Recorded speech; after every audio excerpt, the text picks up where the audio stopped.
reaching the microphone are changed into impulses of electric current. No need to worry about your pre-recorded music tapes being accidentally erased. It can't happen. Well,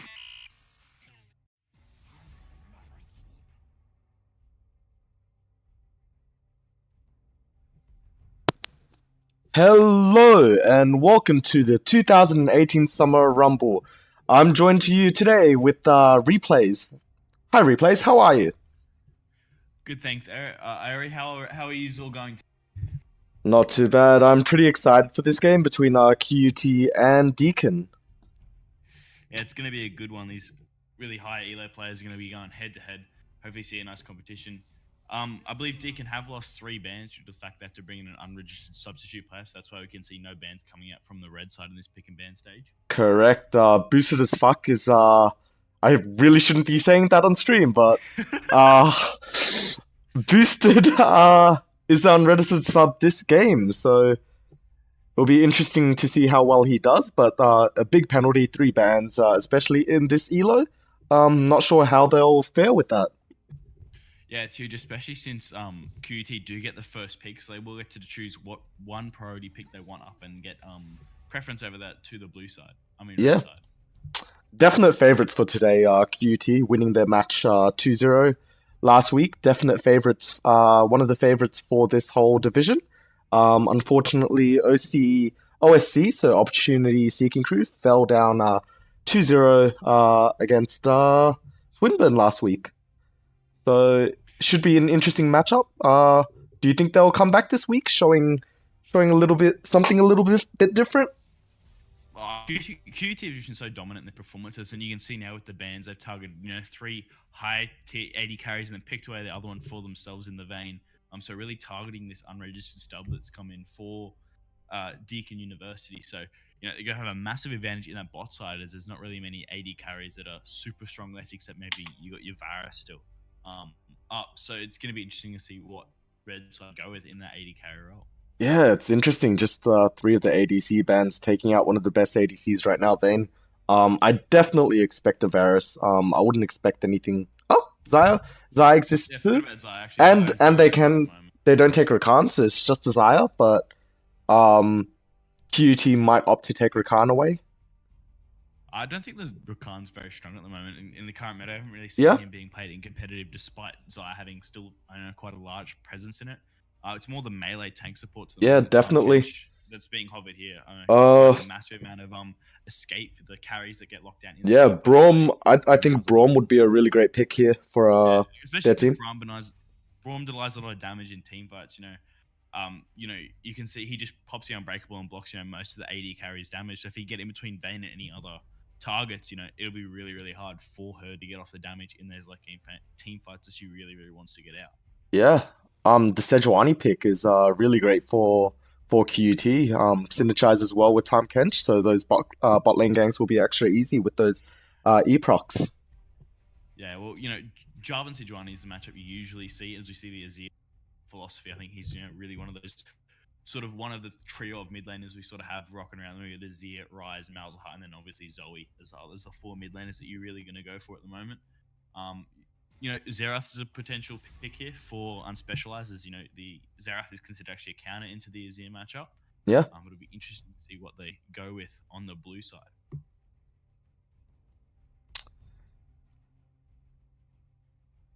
Vlad ban coming through is also, quite interesting. Really strong in that top lane. As we see the Rakan ban out, deny the duo. The unsealed spell book Vlad, though, you really don't want to be coming up against that. As just have so much damage as well, the ability to go quite tanky. Yeah, it's just one of the most oppressive top laners right now. Yeah, especially with his ability to bring Ignite in that laning phase. They ban out Malzahar. Don't want the Malzahar matchup, obviously. He's a really, really strong control mage and one of the best mid laners available. So there's a smart ban there, but Zoe should be left up. I really hope she gets locked in. I love watching a bit of Zoe. But then obviously you've got the Ryze, and if they want to go for Xerath as well. So a lot of strong mid laners still left up. Interesting, Sonar ban. It is very interesting, Ben. Both Rakan and Sonar. I'm surprised they didn't go for maybe a Braum or a Tarek ban as well. Might be Fairly huge at the targeted moment. bans. I'm not sure who Doofenshmirtz plays, but might be a targeted ban. As you see, Maokai locked in. It's a Nah Hobbit here for Tekka. But Maokai is an extremely strong pick. You know, Maokai Judy, really, really safe in the lane phase. Just scales up, gets extremely tanky. So Yeah. should be interesting to see how these go into the late game.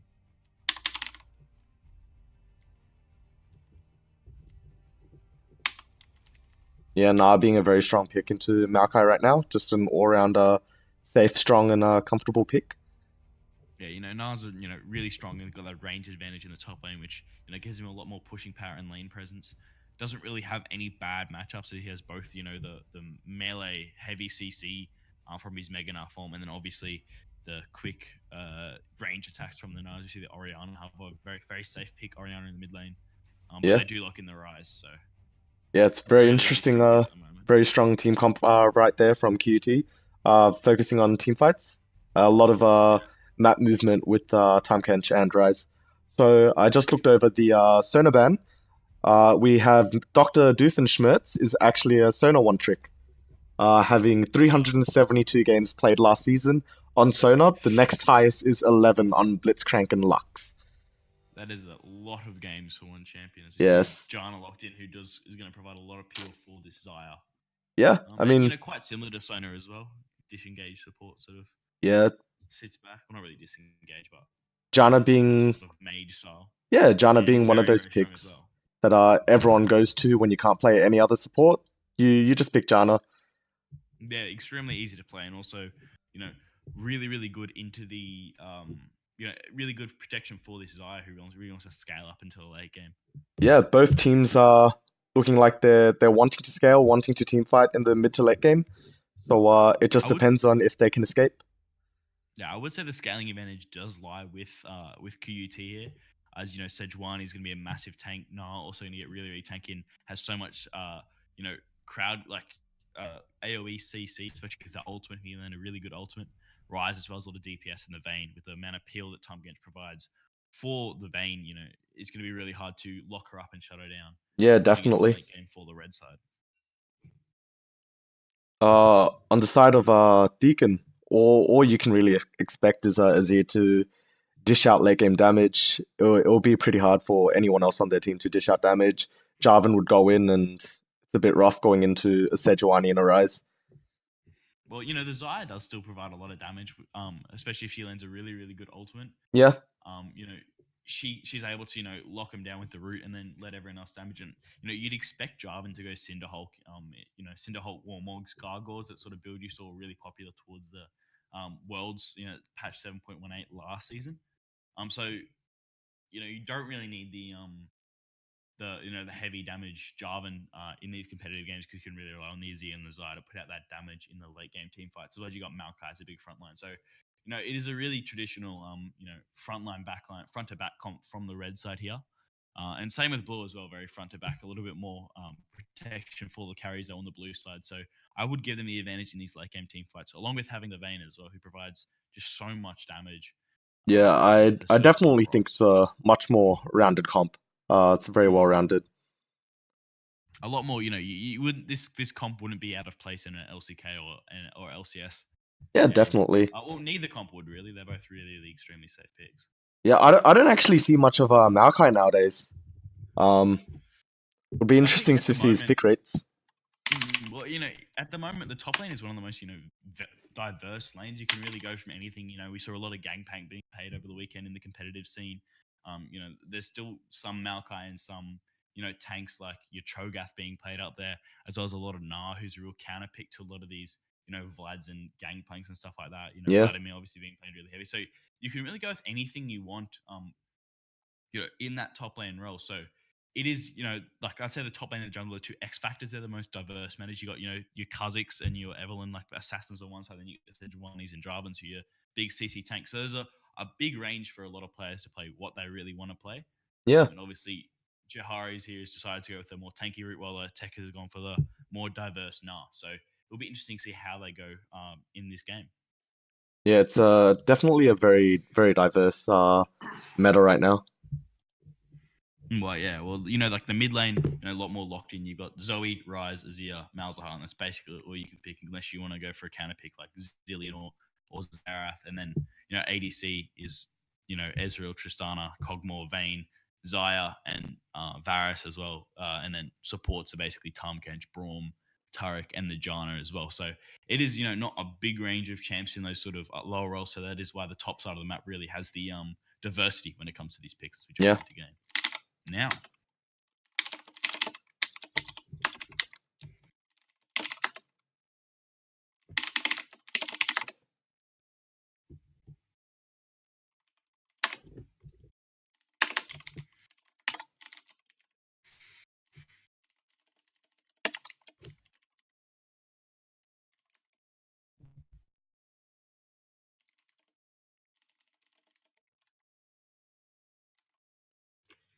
All right, so we're just jumping into the loading screen now.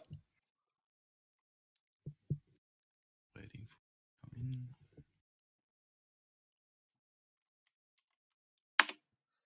Yeah, what do you expect from the bot lane matchup now?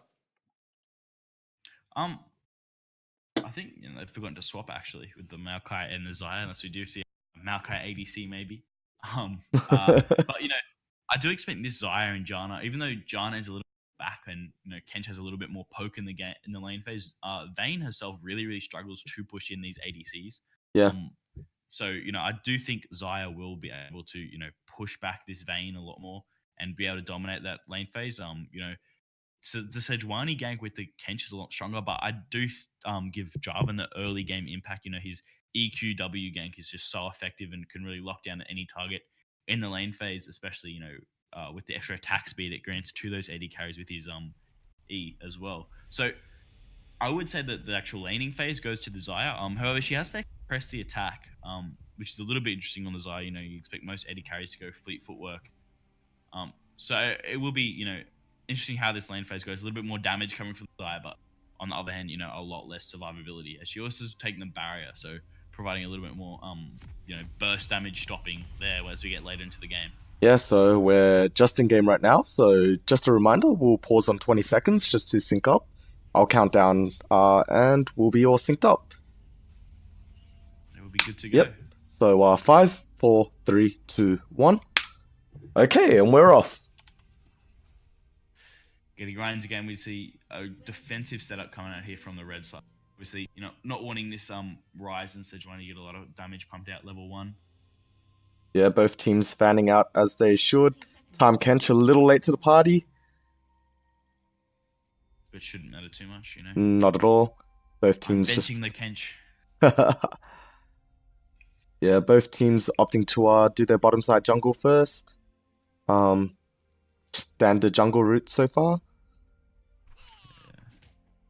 Namu's in a little bit for some poke onto the Maokai, but to Maokai won't really matter too much. Yeah, it's just showing early game dominance. Got to get them damage stats up. The psychological advantage, that's what they're going for. Yeah, definitely.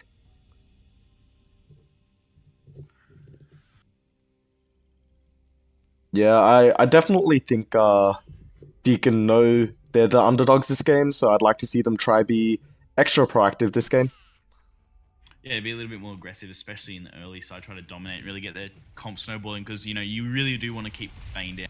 If she gets ahead, you know, the game will be over a lot quicker than you'd think.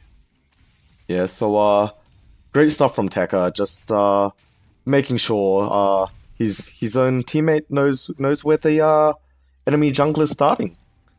It's always great to know. Faster stuff, Yeah. as well. I think Sejuani does have a little bit of a faster clear over the J4 to get a bit of a stronger leap and a lot more health than Jarvan at the moment. But, you know, it will be interesting. Jarvan's already had to blow his flash, so it will slow down his clear quite significantly on that red buff, and he might even, you know, have to not be able to get that level 3 gank that he wants to go to. Especially on the Nah, who does push up quite hard early in most matchups.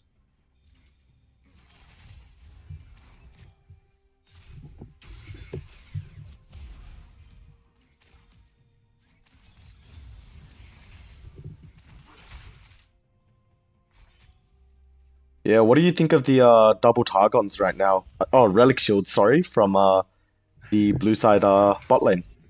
Well, the double relish just generates you so much more gold. You know, the Xayah I think the advantage does go to the Tahm Kench and the Vayne, both getting that bonus gold from them taking their minions, as well as the bonus 1 gold for every minion taken. So there's going to be a lot more gold generation on their side, especially if Vayne can keep up in the farm. He's going to have a massive advantage when it comes to the late game scaling. It's just a lot more gold generated basically. Even though the Xayah does also have it, she's not getting the extra gold from Janna obviously. But Janna does have a little bit more gold generation with the Spell Thieves if she lands her tornadoes effectively. Well, it's quite interesting. There's a small nerf coming out next patch with the relic shields.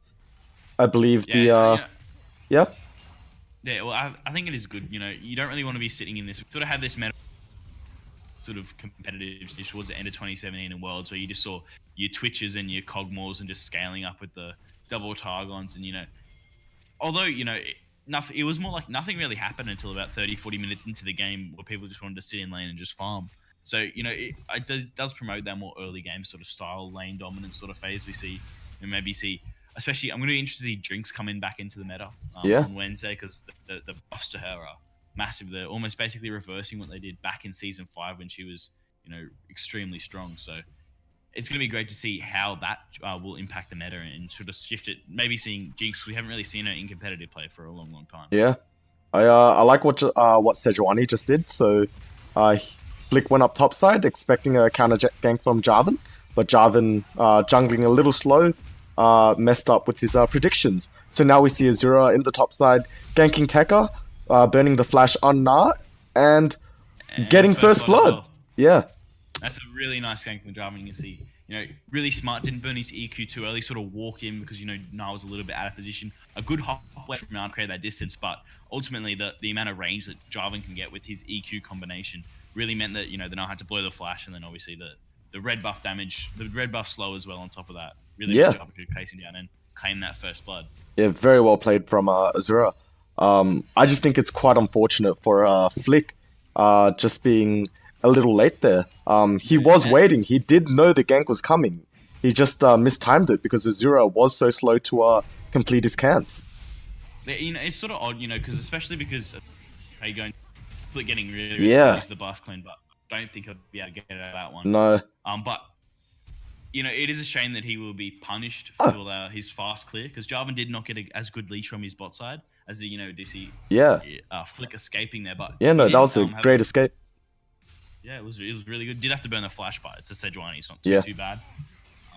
But it is a result. The bot lane didn't give Jarvan as good of a leash, so he did have to burn his flash on the wolf camp, which meant he was a much slower getting to that red buff, and obviously ultimately slower getting to his gank in the top lane. So it is a shame that Sejuani couldn't use that smart to the knowledge of Jarvan's path route to her advantage and sort of stop that gank coming through. But ultimately it's just a bit lucky for red side that that gank did actually come in a little bit slower. Yeah, a little extra patience would have paid off, but it is League of Legends. Yeah, and we see Azura going in deep onto our Flick, but missing his EQ. Flick comes out, stun, TP comes in. Oh, no, not TP, sorry, my bad. And we just... the philosophy cutting out a little bit here. Could be 2 kills picked up for the blue side jungle. Burns a stopwatch, but... Oh, and he escapes just in the last second. Another TP comes in. Maokai's in. The 2v1, not much you can do against that. Yeah, just so much CC from this Maokai. Point and click.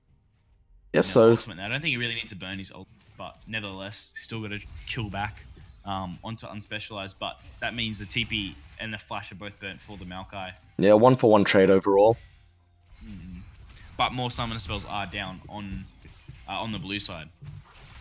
So ultimately, a little bit of advantage there. It is good to see this red side with the kill prep, but they are still down in gold overall due to the lower CS scores. Yeah, and we see Azura coming back down bot, looking to gank Feint and Heartseeker Sana.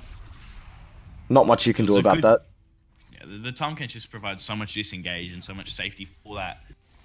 For his ADC, especially because he's just so tanky with that grey health as well. He can sort of just stand there and absorb a lot of damage, and then pop his grey health and almost be full health again until the ADC is safe. So this is why this Tahm Kench is such a good pick. So much safety for the AD carry. A little bit complained about because there's a little bit of a fun stopper, but nevertheless, it's a really, really smart pickup, and will always keep your ADC 100% safe. Yeah, we can start to see CS differentials in top lane. 30 CS difference between Maokai and Na. That And then TP. Yeah, both the TP burning and also the fact that Na could just push Maokai in under turret so often that Maokai will struggle. Obviously, you're gonna miss a little bit of CS under turret. It's hard to get the damage calculations right, especially on the caster minions, because they do only take 70% damage from the turret. So especially if you not have the extra AD from your items in lane, it's gonna be hard. Obviously, he's now picked up the Cinder, Balmy Cinder, sorry. So he will get a little bit of wave clear through the burn damage from that to sort of pick up. He won't miss as many minions, but if you're gonna have a CS difference in one lane, you would pick this lane as the you got ranged into your melee, and also Maokai, he'll just scale up and get tanky anyways. He doesn't really need a lot of gold to be relevant. But there'll be a big. I think the gold is really gonna open up this top side, especially because he does pick up his cull as well. Yeah, currently there isn't a gold differential in the bot lane, just because of that kill and assist. But I do expect that to start changing over the next couple minutes. Yeah, well, the relic shield, provides so much extra gold, and both of the ADCs obviously have their cull. Xayah stacked up. Vayne stacked up her cull a little bit more than the Xayah. But overall, Xayah does have that ultimate laning pressure, but Vayne is CCing really, really well this game. Bit of a trade coming in there from the Xayah, but nothing really to come of that.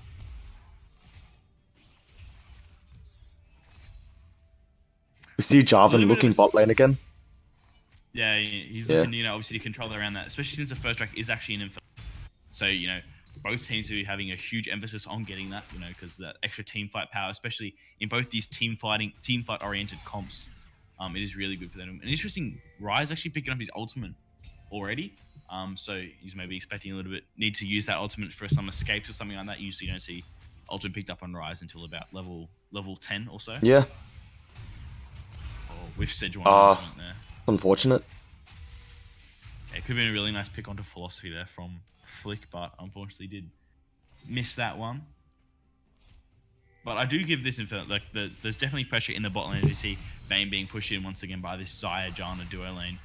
So you will see Jarvan eventually move down bot side to take that Infernal Drake. So Sejuani's moving in now.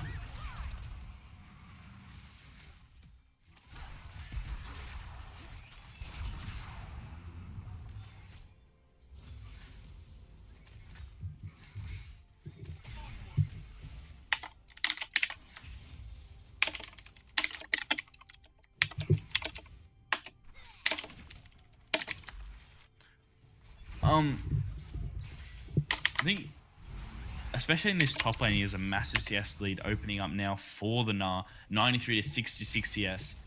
Obviously in the mid lane, Azir having a little bit of lane dominance there, but that's led to his soldier poke. Gnar is really pushing Maokai and Jarvan, could be looking for some top side, but I think he's just going to walk away now. Yeah, Gnar disengaging, knowing it's unsafe, but he could face check the Jarvan here, and he does. Slow coming out there from Jarvan. Gnar tries to get away with his Q. Ultimate burn from Jarvan, but Gnar will hop over the wall and escape the gank. Both the ultimates burn from the top lane and the jungle. As we did see in bot side, Trick, Feint, and Heart did manage to pick up a kill onto the Janna. A little bit mispositioned there, and just a lot of CC from the Sejuani coming through. Tom Kench ultimate user looking for a dive here onto Xayah. Kench stunned by the tunnel, but ultimately the stopwatch comes out, and Heart will survive. And they'll be able to pick up the Xayah as well, as long as drop that aggro on the turret. And then maybe add a lot of damage onto this boss side turret. Massive for Vayne there to get ahead.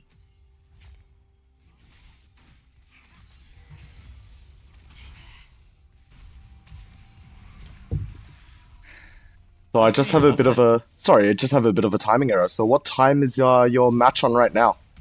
11:55. All right, perfect. Well, now 12 minutes. But... All right, the second behind you. All right,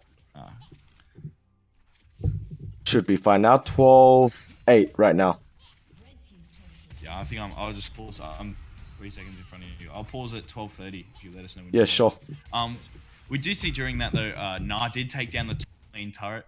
Ultimately just pushing this Maokai over and over again and getting a lot of damage onto that first turret.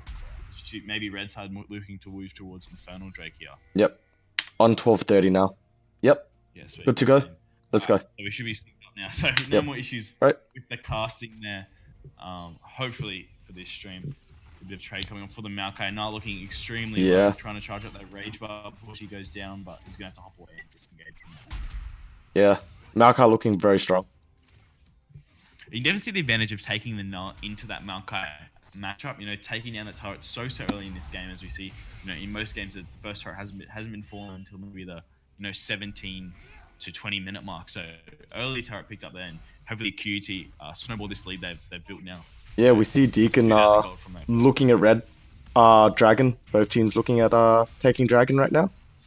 We might see an early team fight around this, you know, Yeah. because Infernal Drake is just such an important objective, you know, offered to those team fights, especially when you've got the Vayne and the Xayah who really want that for that extra DPS in the team fights. Yeah, everyone's just doing a bit of a dance, but Xayah taking a bit of damage, opting to go back to bot lane, and everyone's just going back to their default. You know, and you also see Nah, you know, he's now completed that Black Cleaver. Interesting not to go for the Frozen Mallet first. I think he just didn't need the health in that matchup. But when he does eventually complete the Frozen Mallet, which you'd expect him to go for next, he'll really have so much pushing pressure, as well as the ability to then group up and use a team fight. So it's a really utility pick. Has a lot of utility in the Nah pickup. You know, the ranged matchup obviously, you know, has really strong pushing power. And as you see a TP coming, a big play down bot side. We see they're picking up to kill there. Sejuani ultimate landed. The TP comes in from Nah. They look to hopefully move to look towards this turret. Azir looks maybe to try to kill onto the Ryze here in the mid lane. But Ryze will easily walk away from that as blue side now looks to take down this turret. As Nah goes mega. And from this, I don't know if they're moving towards the Infernal Drake now with Flick on it in particular. Trying to slow it down as maybe they try to zone off this Jarvan and this Xayah. Really smart play from the bot side there, you know, coming in and using the map advantage. They have the TP from Nah, TP advantage on the Maokai, obviously, to really pick up, you know, they've secured both the Infernal Drake and that first turret there. So, you know, 3,000 gold lead now for QUT, and they could, you know, really start snowballing this game into their advantage. Yeah, I'd like to see them group right now. They're much stronger right now, and they can pretty much siege any tower with confidence. Yeah, it would be interesting to see him move towards maybe pick up this Rift Tower, give it to Tekka, and let him sit in a side lane and use that while the other go mid, and, you know, really apply that pressure across map, pick up, you know, really pressure two turrets, because I think the Knight at the moment has got a lot of advantage on this Maokai, and they're going to have more than one opponent to stop him, as it looks like they've a lane swap here with the bot side moving to the top area. Yeah, and we see focused around that Rift Herald.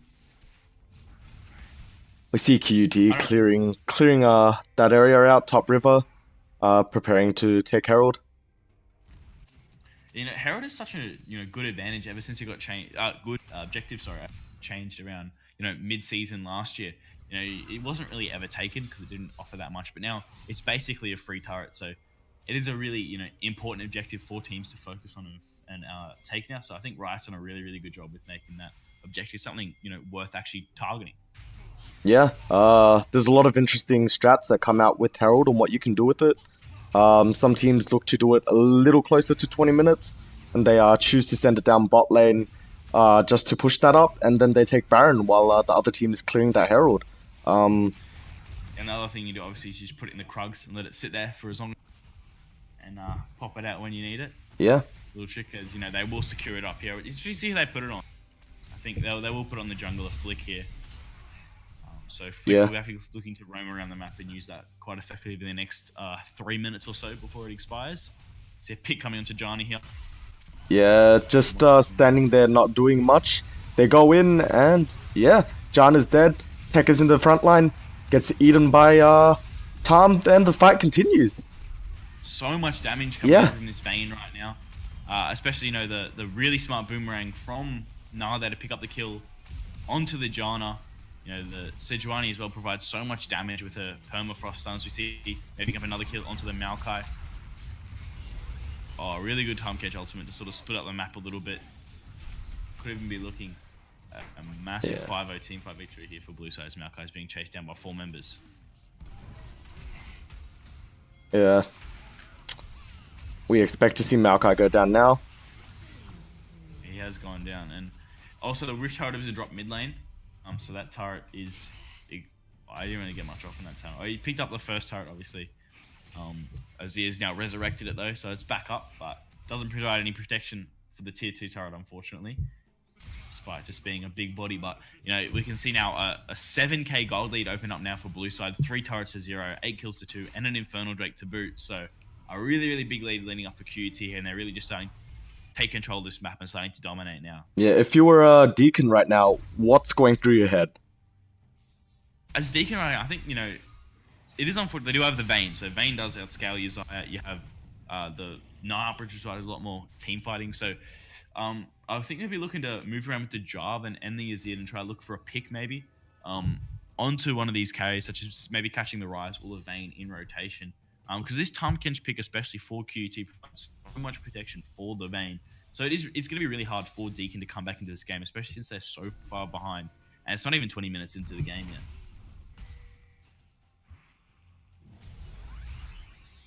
I think QUT especially, they're sort of just going to wait and stall out to get this Baron and maybe push down heaps to see the Azir turret eventually being destructed. The Azir has one lane against the Rise, but, the lack of kills that come through with Deacon there just hasn't been, much going on for this Jarvan. He made one good gank onto the Gnar and then really stopped off. And you see how much damage that Gnar does already. Yeah, that's insane. To this Maokai, He's almost gone full tank, got an armor item ready, but he's taken him down to about half health just by auto attacking. So that is the strength of the Pressy attack Gnar. I mean, Fleet Footwork Gnar, sorry. Yeah. With also the amount of regen he gets back, makes him even more tanky. Yeah, so QUT looking to take mid lane right now. Or just find a catch. Yeah, 4 mid. The Azir's just got too much attack speed with that Nash's Tooth completed now. And the extra range on the auto attacks, obviously, from the soldiers.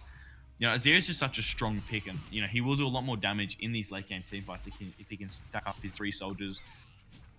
At a bonus, I believe it's like 50% a bonus attack speed. So really, a lot of attack speed coming through from that Azir, and he can really just hammer along these Vayne and these Tahm Kenches and do a lot of damage to him. So, yeah, so just off our Azir especially to turn the fights around. Yeah, just off our screen right now, we see Sejuani with her ult. So not expecting anything too big until that ultimate comes back up from QUT. Yeah, and I think there's another 40 seconds on that. So yeah, red side, they're not really doing anything. They're sort of just pushing these waves back. We see Vayne maybe looking to take this turret when this next wave crashes. Jaehaerys did just back, but they're moving right in, getting some really good deep vision from QT in that blue side and the red side jungle of Deakin University. So a lot of deep energy with a lot of control around this Baron. Now maybe his jaw, I don't know, maybe looks to take some back. The 1-3-1 right now is very successful. Both the top laner and the ADC are very strong right now and much stronger than their lane counterparts. Flick going deep and getting eaten again by Tahm Kench. And we see a teamfight breakout, unspecialized in the back, getting picked up by a Deacon. And then we see Maokai jump back in on Nana, pushes him away, and he's caught, and that's a 2-0 for Deacon. That's exactly what they should be looking to do, and they do it. Yeah, they really, really needed that. With a falling wave up, that part was extremely low. Maybe another 2 auto attacks from the Gnar with a wave as well. Mid lane turret falling quite low to the Rise as well, but there was a bit of a mistake from Unspecialized. He sort of roamed in behind and sort of came from the backside of that jungle there. So he was really put in an isolated 1v4. So, the Azir just turned on him, ultimated him, blocked him out, and then just targeted him down. You see the Azir moving a little bit too far forward. Going a little deep, has the shields. Sejuani ult comes out. Nothing really comes out. You see how important this Tahm Kench pick is, though. The amount of just saving. The tech has dived so far deep, under that turret. Then he was one hit away. Just see the Tahm Kench just gobble him up and run away with the bonus move speed he gets, and he was out. Obviously, he did get picked up by the chase, then from Deacon, but still being able to keep him alive for that much longer and pump out a little bit more damage, really provides that little bit of edge there for QUT. And it's interesting also to look towards the ADC's item. You see now this 303 Vayne. He's already got the static sieve completed, already got the the Infinity Edge completed. He's looking maybe towards something like a rapid fire cannon, or a Phantom Dancer, as long as looking to turn that Null Magic Mantle into the Quicksilver Sash. So this Vayne is going to be so much safer in these team fights, and he's already so far ahead of this side. He's only got 1 completed item so far. Obviously looking towards the Zeal item next, but the Sven just put up so much more damage in these team fights as compared to the Xayah, who's really not going to be able to do too much. This gold lead for blue side is the 6k gold lead. It's just led to item advantage in almost every single role, especially like the abyssal mask here from the Rise. Really having that protection against the heavy damage that's going to come out of this Azir.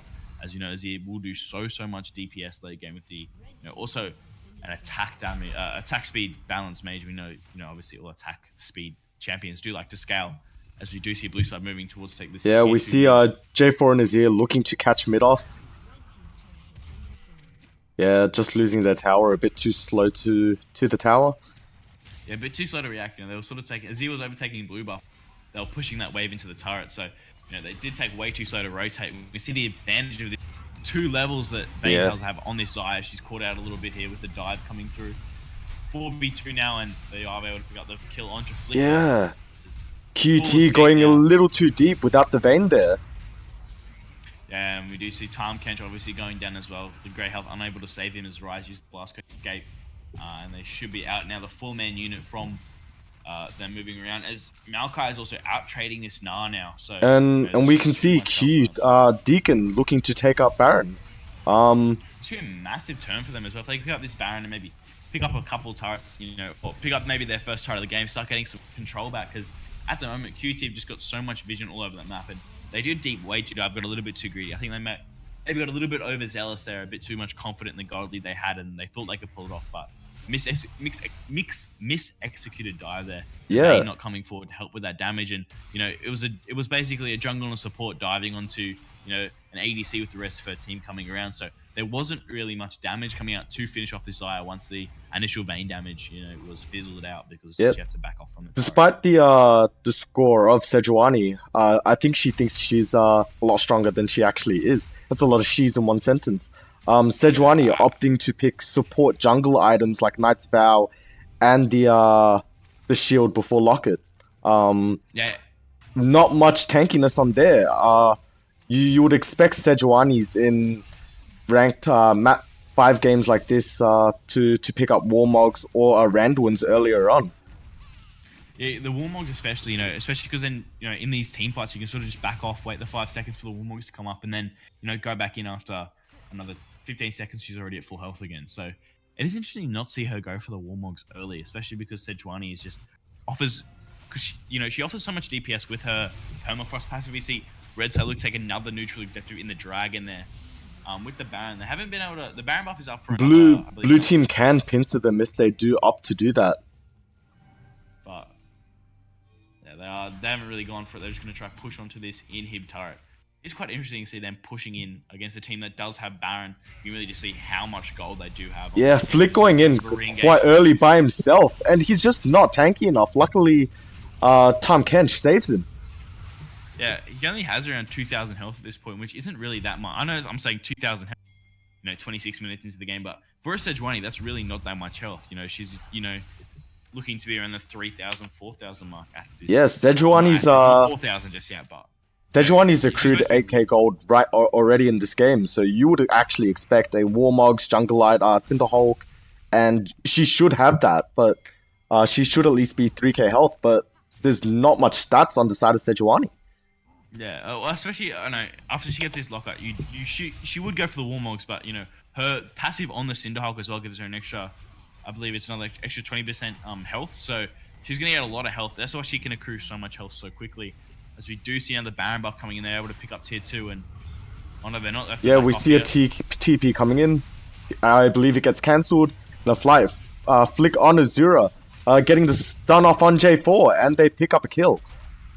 And Maokai also missed his root then on the Gnar, as Gnar looking to maybe, proc that W passive over and over again, get so much damage off, but this Maokai is just a little bit too tanky.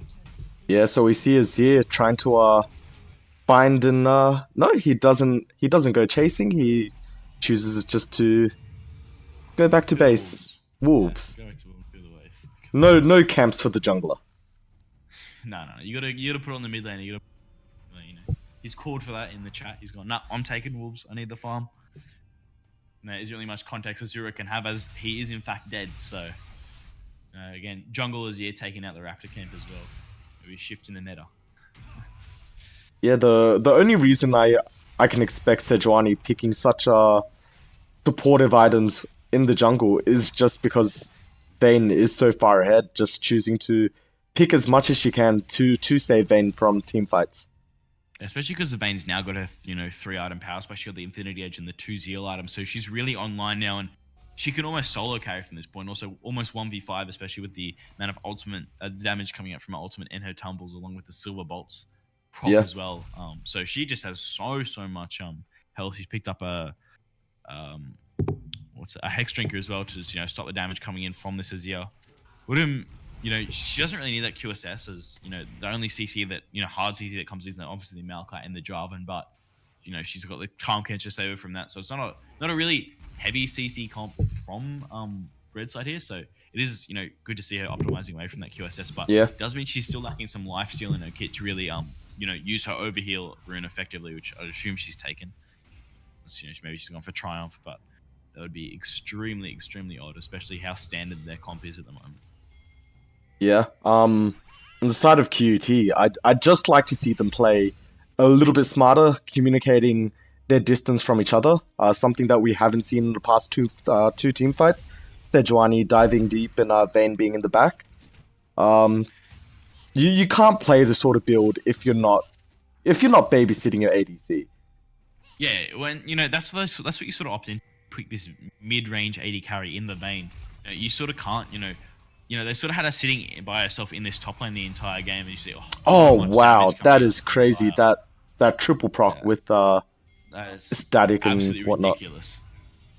Absolutely ridiculous. We see Ryze go in. Philosophy does get procced. Nothing comes of that except for a top tower. I think ban has been expired for Red side. And they, obviously they are so far behind. They weren't really able to get anything. They maybe got, obviously the mid tier 1 and then a bit of damage on the tier 2. But besides that, they didn't really pick up any other objectives. So this Gnar especially just keeps this Maokai down so far. It's just had him constantly pushed in the entire game, and this Maokai's not really able to apply any pressure. Oh, and we see J4 get caught by the Sejuani. Oh, and is saved just in the last second. Fantastic. And he is an Azir. Sejuani still does so much damage with that permafrost proc there. Oh, yeah. Azir just goes bye-bye. Vayne is just too strong. And is that a penta? For the penta here, maybe? Is someone going to steal it away? Silver bolts with true damage. Oh. And no, there it is. The Vayne pentakill coming in for this game. And, with the death timers now about 20 seconds on J4, they should be able to push and, maybe end this game already 30 minutes in. See, this Vayne is just so far ahead. 9-0 and 4 now. 326 CS, 100 CS up basically on this Xayah. Massive item advantage, and this Vayne is just so strong, so strong.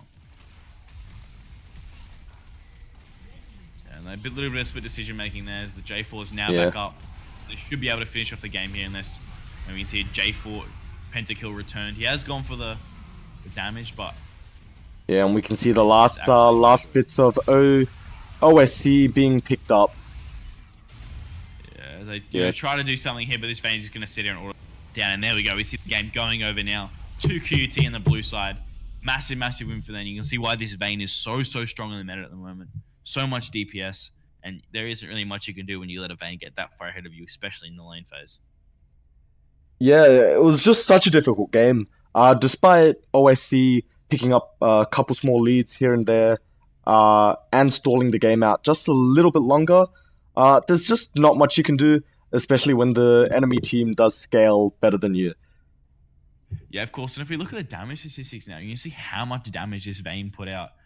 22,000 damage, which is, a little bit more than the Azir. The Azir actually did a lot of work this game, a lot of poke onto that Ryze, but this Nara as well doing so much damage. Once the Vayne got into that late game, you can see the Silver Bolt procs is doing so much damage, to the other team, and it isn't really much you can do against a fed Vayne. She can basically 1v5 in that late game, and she really just took over that game late, just dominated. Yeah, so looking at the damage charts, Vayne with 22,000 damage, which is quite a fair bit compared to the team, but Azir surprisingly has a similar amount, 21,000. But there's a lot less coming out from the Xayah, overall. The Maokai actually did a fair bit 14,000 damage from a full tank Maokai. So that is quite impressive. I think Jarvan's definitely disappointing going, especially when you go for the warrior enchantment. It's a bit odd to see him, not do that much damage, only 6,300. So it is a bit of a shame to see, them going for such an odd team comp and then not really executing it properly. The Jarvan was supposed to be an early game impact over the Sejuani, so much stronger ganking, but he only really made one gank and then didn't really do much for the rest of the game. So poor execution from Deacon and, really, really good execution as well to QUT to really get this Vayne snowballing ahead and just really carry them for the game. Yeah, so I think we'll be heading to a break right now. We'll be back in about 10 minutes. We'll see you then. Stick around. We'll be back on in about another 10 minutes, as Ari just mentioned. See you around for game 2. See if we go to game 3, maybe if Deacon can change this game around and pick up a win against QUT.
Hey guys, and welcome back to game 2 of QUT versus Deakin University. Deakin University now on the red side, and QT moving on to the red side. So I'm now joined here. We switched classes over. I'm here joined by Tico. Would you like to say hello, Tico?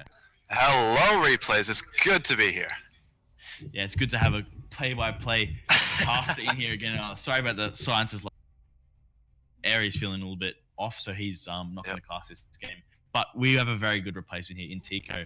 So you see the bands coming through. Zaya off the table for red side here.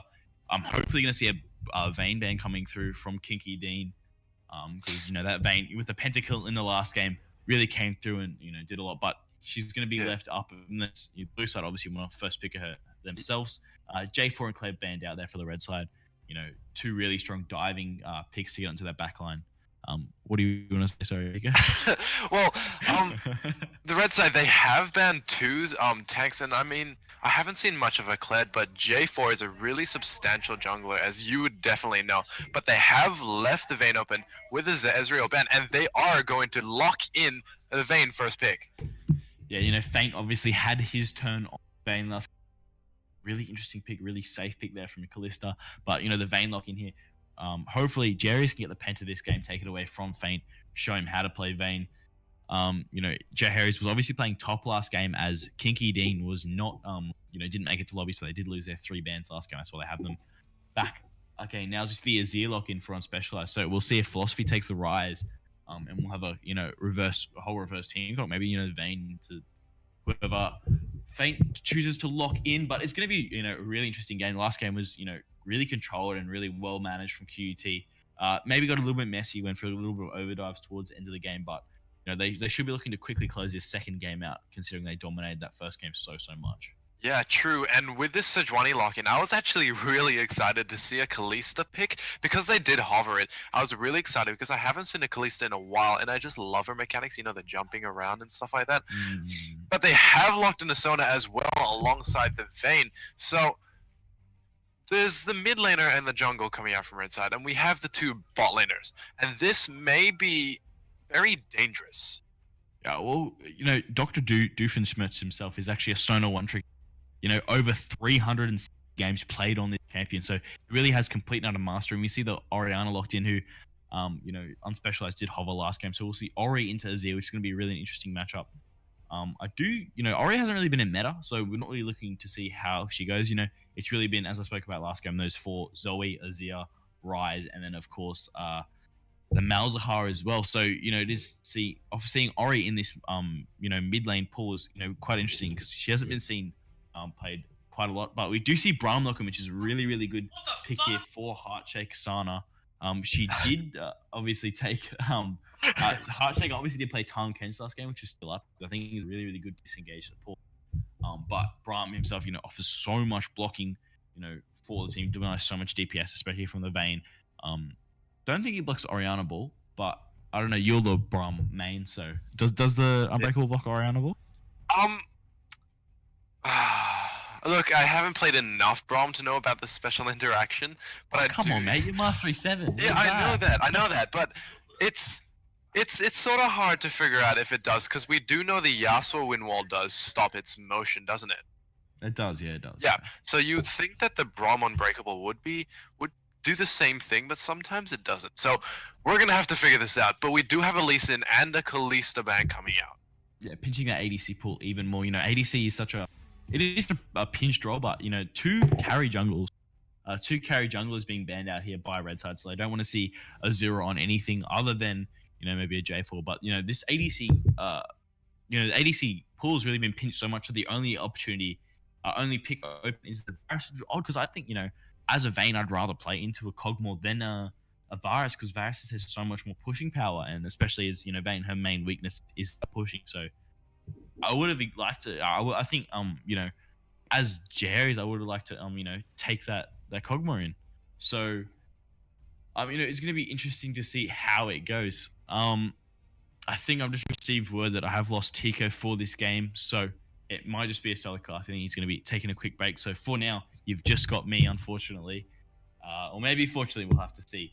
So, we do see the Gragas lock in now. So Gragas is going to be really interesting in the jungle. He hasn't really been meta. He's lost a lot of his damage and a lot of his, tank stats. But we were played a little bit by, I believe, I think X Smithy picked him up in the LCS over the weekend. So he is still obviously playable. He offers a lot of CC and a lot of engage as well as disengage with the ultimate. So it will be interesting to see how well Azura utilizes this pick, even though J4, is still up. J4 is not banned out. In contrast to this J4, who also provides a little bit of damage. See if we'll go for the Cinderhulk maybe. As you see who this Maokai matchup's going to be, and they've over the Nasus, who is really, really strong at the moment. He's able to just sit up there, farm his Qs up in this extended lane phase meta that we sort of have at the moment, and then just come through and reckon we do see the Nasus locked in as well. So Maokai Nasus, very passive matchup in the top lane. We won't see that, early gank focus like that we did last game into the Nam Maokai. So I think the junglers will definitely be focused towards this bot lane. They've definitely drafted mostly winning lanes here from the Reds. I think Maokai might have a little bit of pushing power, but it's a Nasus Maokai. It's going to be pretty equal up there in the top lane. But this Varus will push the Vayne in. You'd expect Azir to push in Orianna. So really well drafted winning lanes here from QUT. And as they did last game, they won their lanes. They used their advantage to move, pick up an Infernal Drake, picked up the Rift Herald, took too many turrets, and just took control of this game. So we'll see if they can replicate that snowball, or if the outscaling DEAKIN University here can really wait to that late game phase and jump back in and take this game over. Really good, well put together team, Conks. Oh, here we go. Tico is now back. So I'm so sorry about that. That was a bit of a technical issue on my end. Yeah, Mac's the way to go, isn't it? Yeah. Yeah. Sure. Anyway. Yeah, I mean, yeah, it is a good pick, isn't it? Yeah. sorry, it's a good pick. No, these team conks are both really interesting. It'll be interesting to see. I really want to see a what's it called, Runic Echo Gragas, because the amount of DPS he puts out is really unexpected, especially from such a big body as him. Obviously the Arctic Op skin coming in as well from the Gragas soon. It's going to be really, really good to see that. That's good to have a good Gragas skin. Maybe an issue here from Tico again. He's popped out. No, there, Tico? no, I'm still here. Damn. I mean, great. Yeah. No, I mean, I can't rejoin the game, but that's fine. We'll figure this out. Anyway. Well, that's all right. You can just watch the stream, maybe open up Twitch in the background and that way. Yeah, and I can play-by-play cost 3 seconds behind. Hey, perfect. You know what? We can work it out. I can put my spectators on the back, so you can just share your screen on Discord or something. That should be fine. I could do that as well if I could manage to do that. All right, I'll work on that. But we do see these team goals a lot more team fight oriented. From QUT here, the Braum, Varus, Azir, Sejuani, Nasus is really going to scale into the late game well. Although Vayne does outscale and can have that 1v5, Orianna and Gragas are really going to be exposed in that later game when you see the amount of health coming through from the Sejuani.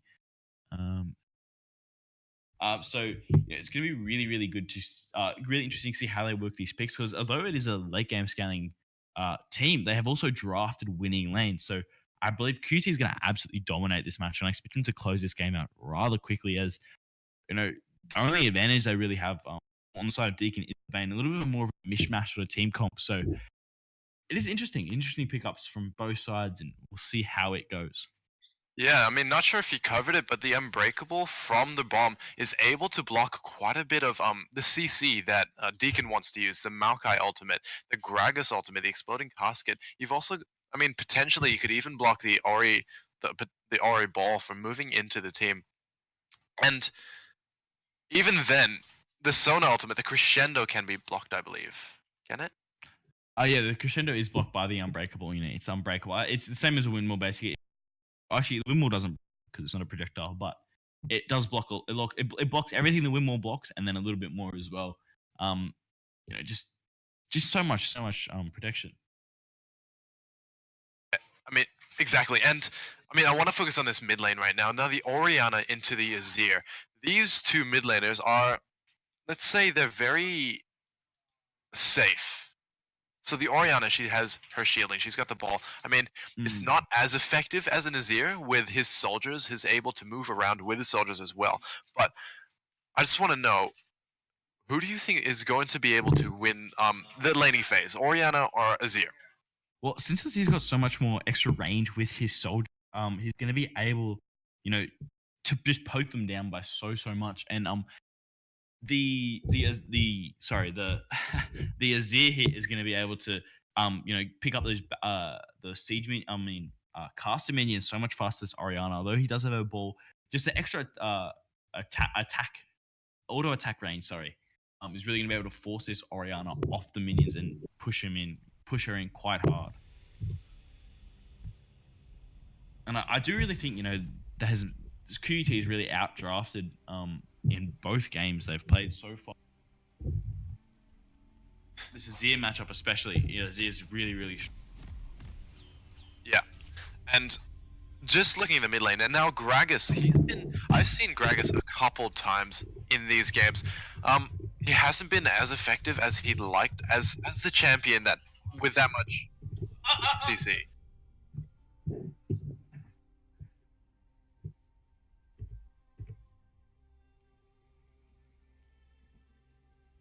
As we jump into game now, should be okay.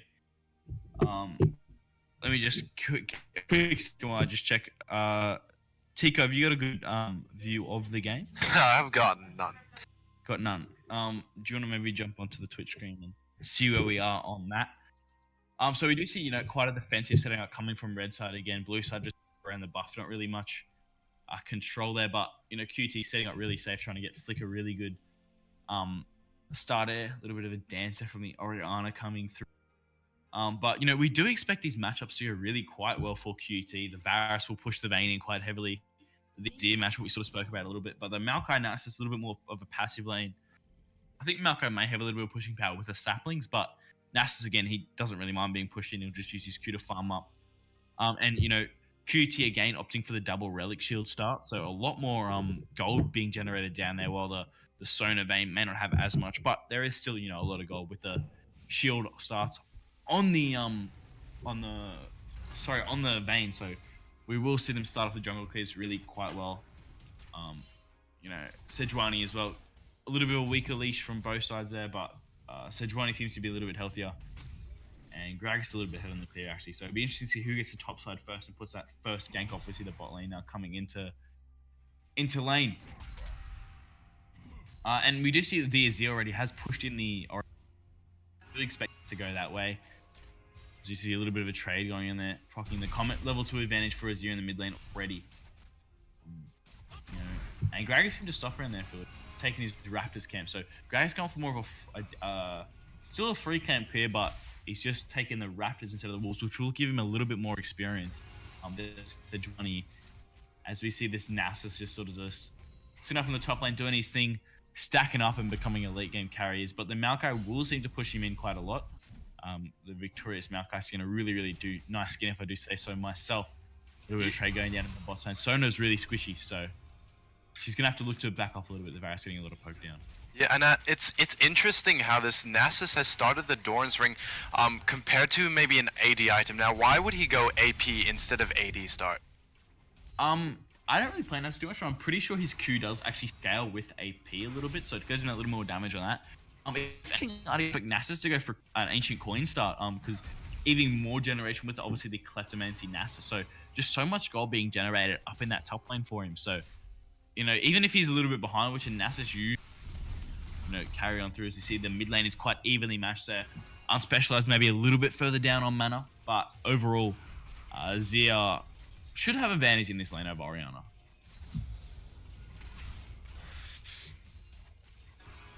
As you see, bot lane quite even though a bit of a gank coming in for the Sejuani, but Maokai can sort of TC up and push them away. And Maokai will easily walk out of that gank there.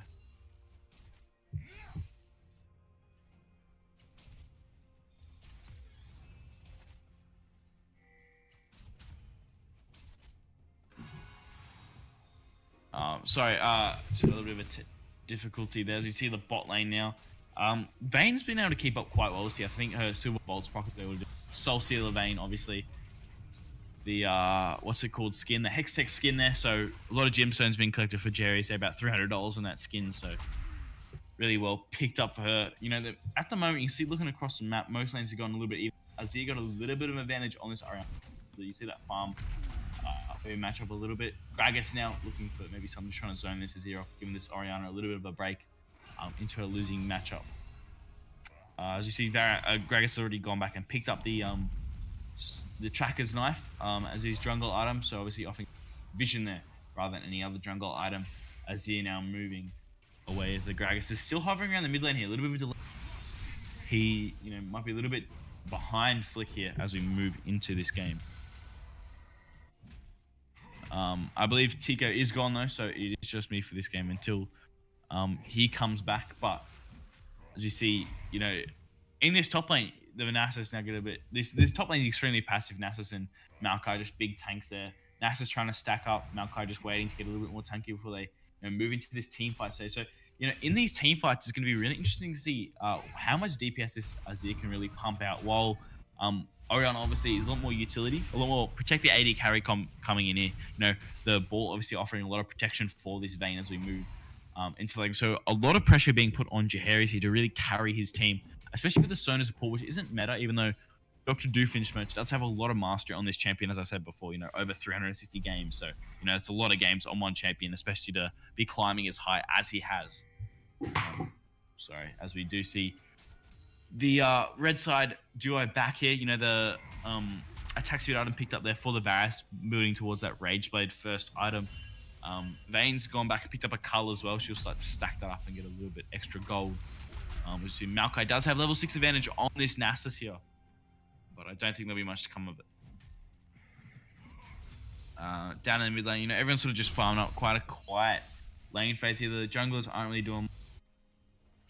And we do see now. It's interesting to see how this Vayne is sort of. It's good to see her keep up in farm. The Varus is obviously a little bit wave to pick up here. Obviously, the double relic shields being sharing that cannon gold around every.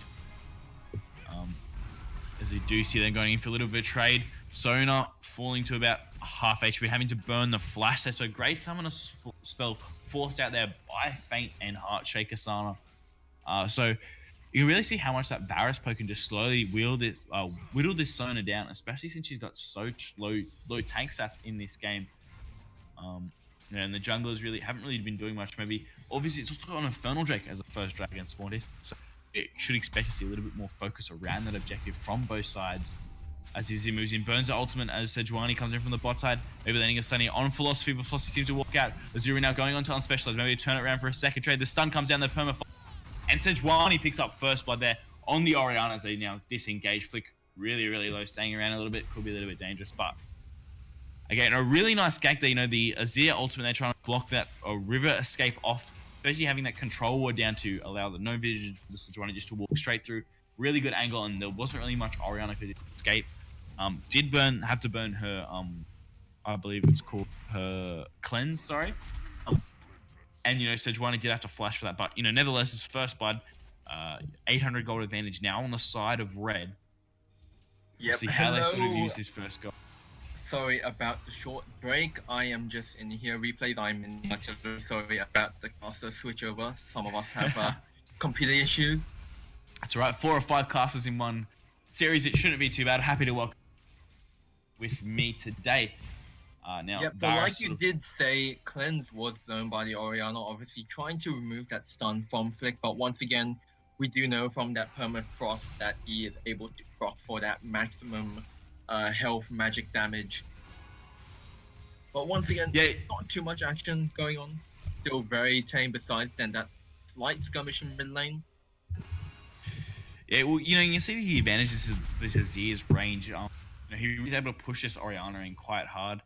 Is starting to turn a little bit of CS lead now, as well as the Maokai in the top lane, but the wave also balanced out as well. So there is no real laning lead, which is a bit odd because they have sort of drafted a little bit more winning lanes here from the red side. Sorry, so QUT are looking to maybe take this over a little bit more. Yeah, interesting that you also pick up on the mid lane, knowing that Azir is one of this trinity of current very powerful mid laners. In combination with Ryze and Malzahar. So it'll be interesting how he will try and we do have the Glacial Prison coming out for Flick. Orianna ball comes back. Flick may be caught out there, uses a blasting cone. Shifting sands. Both of the Orianna ulting. Gragas ult. Flick goes down. Oh, we got the skirmish down bot lane. Fane going really low. Heartshaker Sama still managed to pick up the kill. Unspecialized going low as well. And damn, that is a almost 3-for-1 to the side of Deakin University. Yeah, it was a 3-to-1 trade on the extended play over the map there. You know, it was really smart. Flick getting caught out a little bit, going a little bit spotted out by that in the bush there. It did expire, but there was a ward there, and you know, really smart collapse from the Orianna and the Gragas there, who was around in the area. Azir a little bit slow to move over, but a smart blast came from Trick to start to get out. Yeah, interesting that a lot of ultimates were used there with the ult. A bit of a fight up top lane. Tekka may be going down. Oh, does fail the flash though. Nature's Grass comes out, and I think this might just be a little bit of a dead doggy up in the top lane. Yeah, Nasus does go in there. Yeah, it's actually quite interesting how Deakin, they are trying to gain that early game advantage, trying to push ahead while you usually do have these winning lanes in form of the Azir, of the Varus, up against a Vayne, up against an Orianna. So it'll be interesting whether they do have more of these early game plays just to try and surpass this early game advantage that naturally a Varus and an Azir do have. Yeah, you know, and it is interesting, you know, especially in the last game, QUT did dominate the lane phase and then, you know, translated that into the mid-game phase and just took over all the objectives. So it's good to see Deakin sort of trying to fight for a little bit more lane pressure early, especially since, you know, there's a lot more neutral lanes, especially in the Nasus, who is just keen to just sit up there and farm. So it is good to see him, you know, starting to maybe stop the snowball happening, especially since they did. Oh, Engage comes out. Emperor's Divide. Command Shockwave does not come out. Permafrost goes down. Glacial Prison misses. Asura does look. Ooh, nice cast. But once again, it is with Unspecialized picking up those 2 kills in return of that mid lane skirmish right there before. Yeah, I do believe the Orianna Shockwave was actually still down from the little skirmish before with the Orianna. When they got the double kill in the mid lane there. Into game now. If you don't mind me asking, Minnie, whereabouts are you up to in the game? So up to, I think, a little bit. About to hit 11:30. Right, so I've paused at 11:45, so you get. Great, sorry about the technical difficulties. We had a couple of I'll pause up at 11:45 as well. 5, 3. Alright, I pause. So 3, 2, 1. Yeah. Alright, we should be synced up, ladies and gentlemen. Sorry for all the down in. But we should be good to go from now on. Hopefully, no more. And we can move on to just looking at this really good close game of League of Legends now. It is really quite even across the map. You know, obviously, still a gold lead on the side of QUT, who did actually manage to pick up the Infernal Drake. Well, it was not actually in the game, but that's all right. You know, we do see the Varus lane down here is really, you know, being able to control this Vayne. Although she has picked up 1 kill on him. She has been pushed in a lot of the time, and so it's a great effort to this Vayne to, you know, sort of stay with this farm.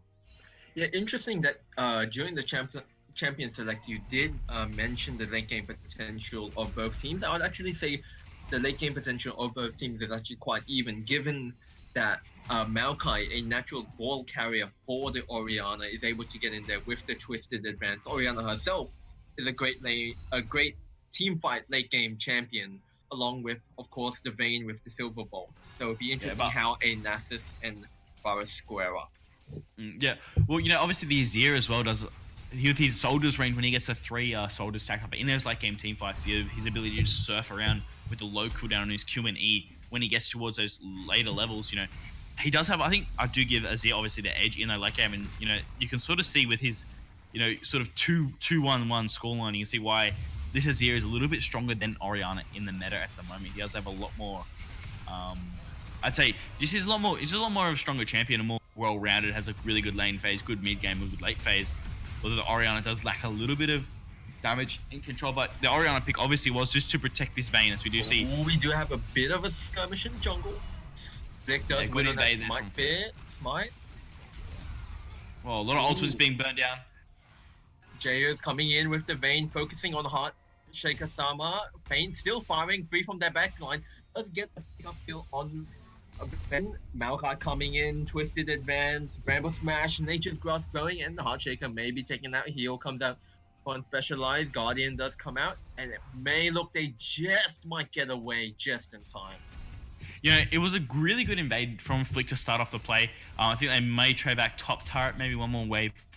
Yeah. But you know, the TP being burnt from the Maokai to get down. A lot of sums down for both sides. Jahair as well in the vein. Good to come and pick up a kill on Feint early. So really took a lot of DPS out of that fight and, you know, really won that fight combining that early pick onto the Varus as First Blood turret does go over to QUT. So a little bit of a trade there for that team fight, but you know, you can still see this gold lead for QUT is still, you know, quite far ahead, and I think that's really due to the kleptomancy on the Nasus. I believe he's up about 1,000 gold on his lane opponent individually. So a little bit of gold lead up in the top lane. Yeah, interesting that you actually do point out the Kleptomancy, because even though it is one of the runes that you can take on Nasus, usually you would see a phase rush building into that Triforce or even a Grasp of the Undying if you do decide to take on that more tankier stance. So it'll be interesting how he does manage to use Kleptomancy during the late game, knowing that most of his Qs will be going on to champions. Yeah, obviously as he gets later and later, you know, the Kleptomancy relevant that accelerate Nasus to that late game. Same as Gangplank and the Ezreal as well. You know, really just gets him ahead in that lane. See, you know, Feint falling a little bit low here. They're coming around the side though. Glacial Prison does miss. Oh, Varus all comes out, rooted onto Jaheira's Tekka teleporting in. Yep, and that is one dead Vayne. Flick taken very low, but survives with a bit of help. Shockwave misses. Emperor's Divine comes out. Zonya's. Oh, I mean, Stopwatch comes out. Nice flash from a Specialized. Oh, fantastic outplay there. That is just an excellent 1v1. That was a really nice play. That was Faker-esque. Yeah, and that also just missing the dodging actually the Shockwave with the Streamer Shuffle. A technique that very few players can actually pull off with the Zeo. Yeah, really smart mechanics there from Unspecialized, you know, especially on Azir, such a high champion. He did really get those, and you see why Azir is, you know, such good into this matchup. He gets his soldiers behind, so even though he is zoned out by the Orianna ball, he can still land the auto attack, with his soldiers as well. So much damage coming with the Orianna has a little bit less mobility than the Azir, and so was unable to escape that damage. And you know, as a result of that skirmish in the main lane, obviously we'll focus on that, but they did pick up the tier 1 and the tier 2 turret in the bot lane, so a 3-1 turret now lead for QUT, along with 3,000 gold lead. So yeah, I think with that Infernal Drake as well, they're going to have a lot more priority in these late game team. I believe the next Drake coming up is actually an Earth Drake, so could be interesting to see if they take this Earth Drake and then how they convert that, maybe when Baron when it spawns.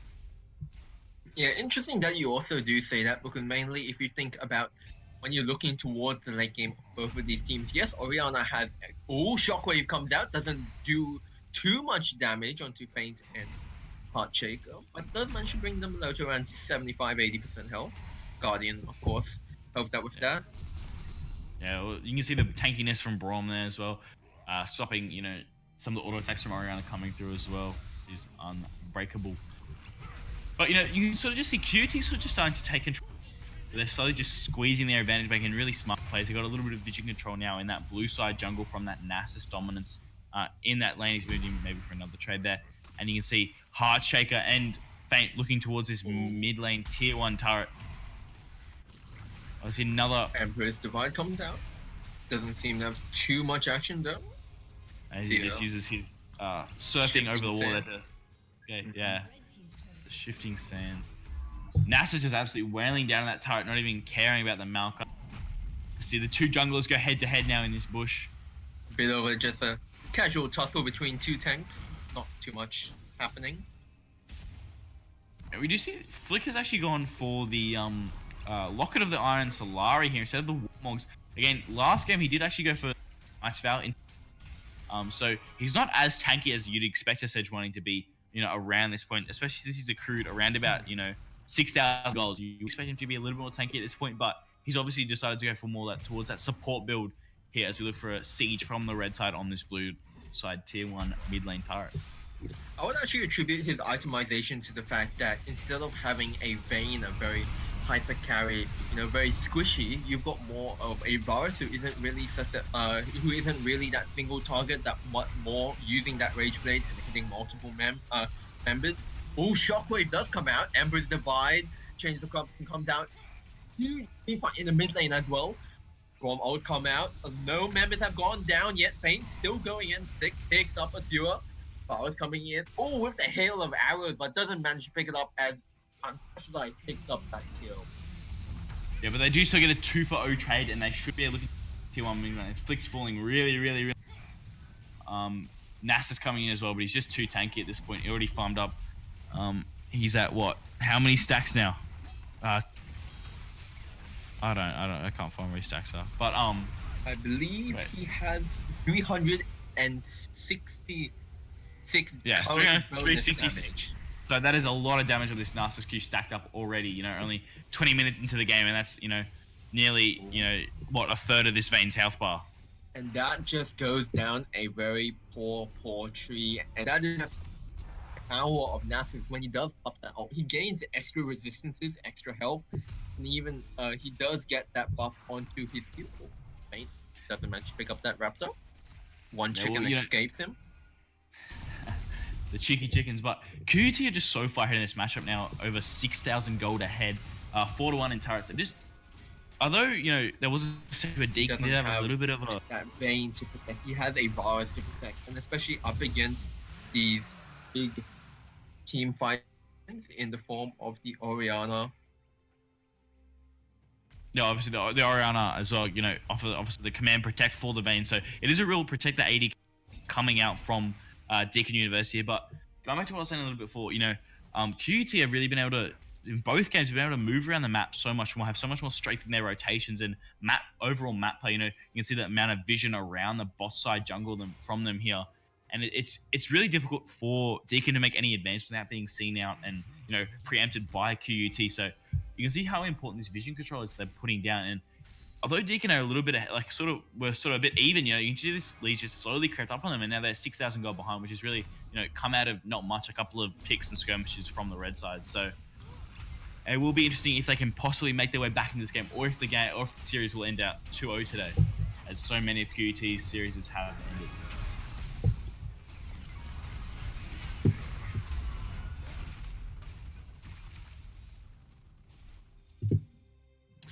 You see Orianna picking up the blue buff there. Flick moves in a little bit. A body slam away from the Gragas. The Glacial Divide comes down from the Bloom, and Sejuani over the wall to pick up the Sonos. Really squishy. So although Dr. Doofenshmirtz is a one-trick Sona, there's a reason why she's not picked a lot. And then she's really squishy. Yes, he really started moving towards the Baron here.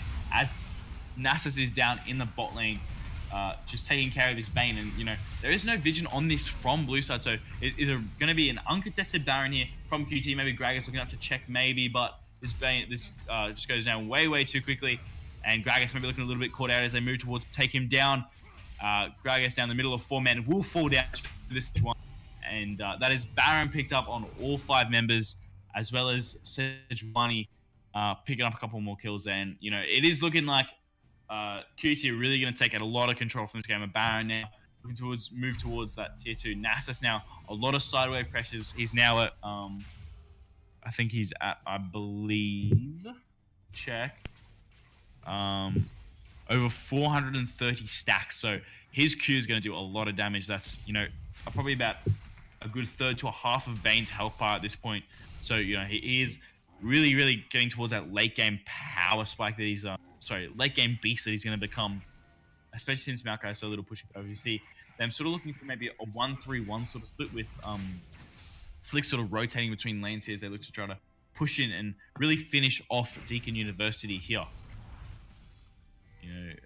Playing a little bit back this mid turret, I'm expecting to fall really quite soon. It hasn't got much health on it, so it will fall quite soon. As they're resurrecting a turret to really keep these minions back on that his wave to push in a lot more. As Gragas has actually gone... Oh, no he hasn't. I'm very confused where that Luiden's proc has come from then. Oh, it's Azir Luiden's, my bad. As mid tier 2 does now fall to the Azir. We do see now the top lane. Varus and Braum walking on this top lane tier 2 turret. So now only the Inhibitor turrets left for Deakin University as they really struggle to get out of this Baron against this. Really struggle to get out of base against this Baron buffed up QUT. I do believe Mini Artillery has actually left the cast. Another technical difficulty, my apologies. So it will just be so until we maybe get another cast. As we see, this Narcissus is just so huge, moves towards his Vayne. Vayne trying to I apologize. all good. It's happened so many times. The Sona ultimate coming down as just learning back. Continuing, sorry. yeah, condemn against the wall for Nasus, but so much damage out coming. Dr. Duvich just survives. So we see now on the top side of the map, the Inhibitor turret has fallen. Flick taking out another kill there onto the Gragas. Vayne moving in, maybe trying to get another kill on this Braum. Maokai falling extremely. Maokai will fall to the Azir as we move on to the Inhibitor. Diving now the Azir, taking both the Nexus turret shots there. And now Vayne is extremely out of position. She goes down to faint. And you can see now an exposed Inhibitor maybe looking to being taken down by those minions, which focus as the rest of QT are going to be pushing down on this bot lane Inhibitor turret. And they should be able to pick up maybe 2 Inhibitors here from QUT. Flick and Vayne taking down this Inhibitor so fast. Yeah, and they will have interesting that you do mention this just because that, like we did say, Vayne, despite that late game potential, if you aren't able to get towards that late game pool, Flick does go down, trying to take down an Inhibitor. He does manage to get the job done, but does cost him his life. Yeah, well, I think, with a 12k gold league, you can, especially for the Inhibitor, because the amount of pressure the super minions will have in those side lanes now, it really means they can just group up 5 men, push down this mid lane turret, and really force a team fight around that mid lane Inhibitor turret, especially because Baron is still active on a few of their members. I believe Baron just expired then, so the next Baron. A bit of funny things around the Raptor camp with Checker and Unspecialized.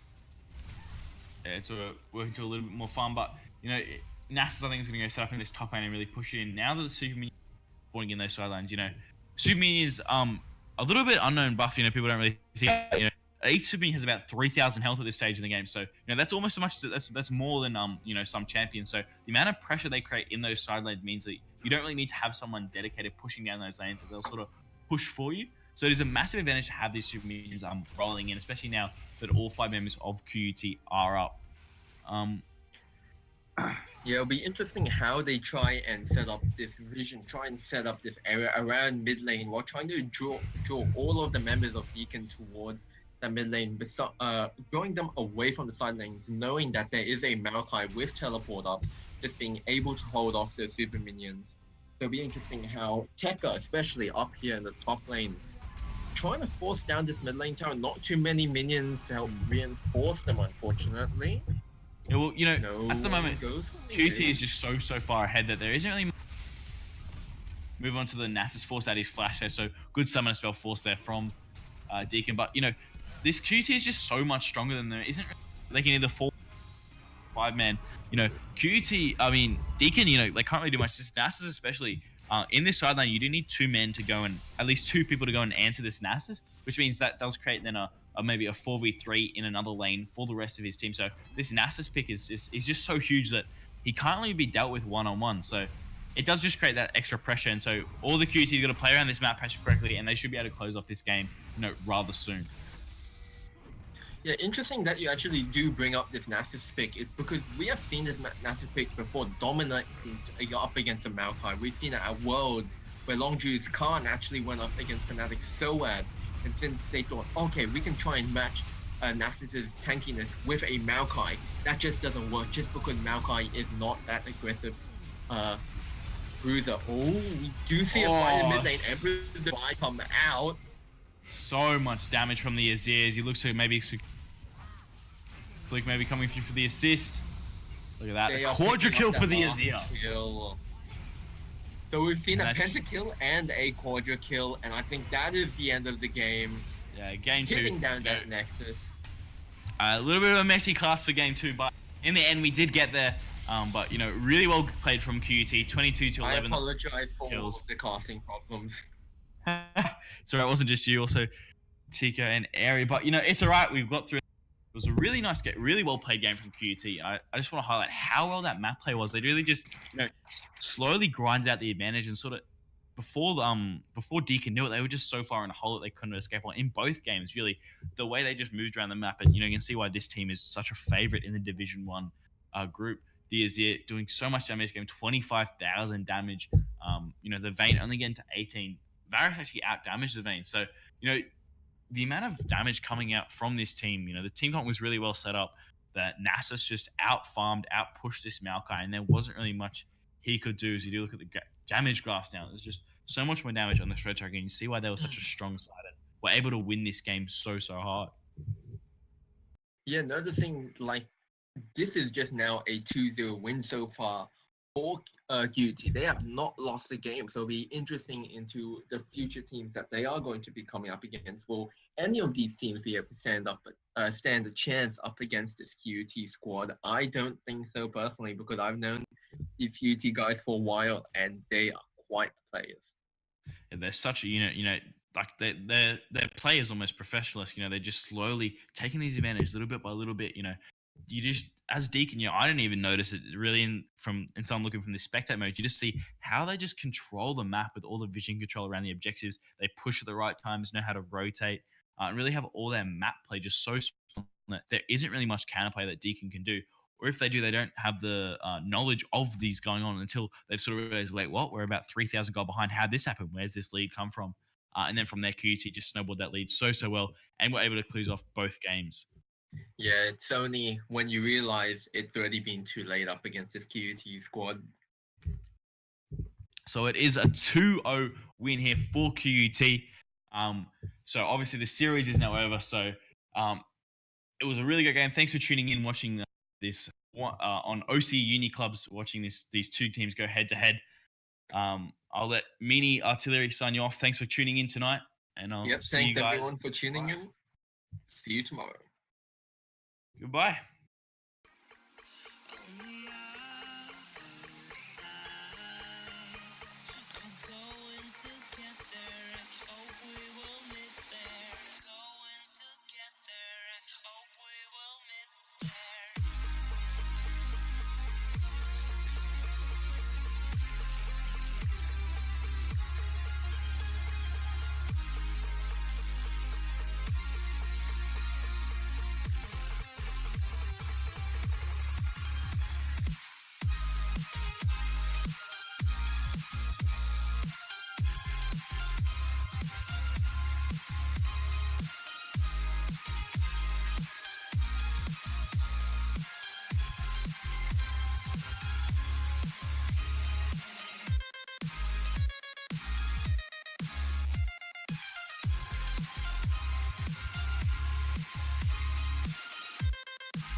memories creep while you and me repeat. This bittersweet heat is suffocating.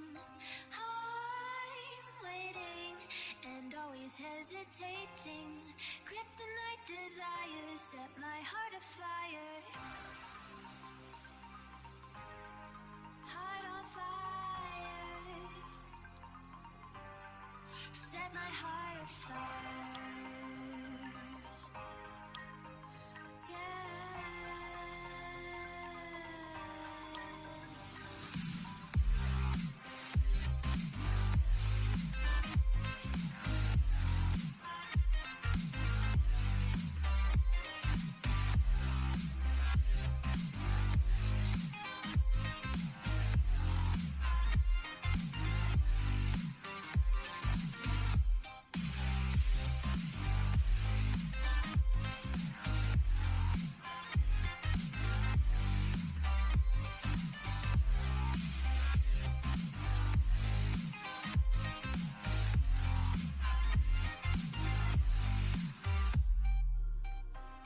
With crimson secrets and forbidden bliss, can't stay still, don't stop that thrill.